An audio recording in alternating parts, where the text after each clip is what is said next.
The sweatshirt-wearing Democratic candidate for Senate in Pennsylvania is struggling with auditory processing issues. It's no secret that this is a part of John Fetterman's recovery after a stroke in May. And yet, some continue to be surprised, particularly after NBC's recent interview, the first in-person sit-down Fetterman's done since the stroke. Walk me through why we need the closed captioning, how it works.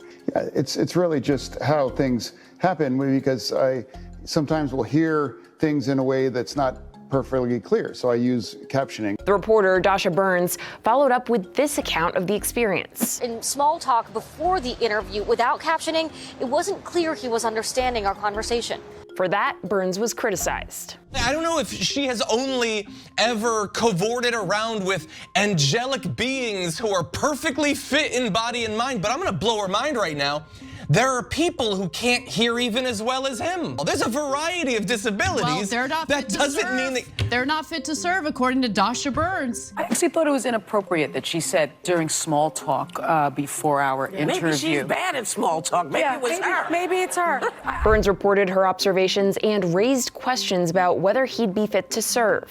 The media couldn't believe a member of their tribe, of the media elite, would offer such a candid observation. Other journalists, including Kara Swisher, pushed back on Twitter, saying, quote, "I talked to John Fetterman for over an hour without stop or any aids, and this is just nonsense. Maybe this reporter is just bad at small talk."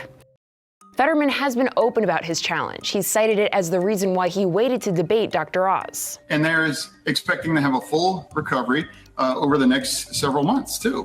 The American Stroke Association says auditory overload is a common side effect after a stroke, explaining basically your brain just can't keep up with the amount of sensory information it receives. The United Kingdom Stroke Association points out that communication problems do not affect your ability to read or write. Hospitals, including the Mayo Clinic, say such impairments can improve. While the most improvement generally happens in the weeks and months after a stroke, there is evidence that performance can improve even 12 to 18 months after a stroke. Fetterman's banking on that, tweeting, quote, "Recovering from a stroke in public isn't easy.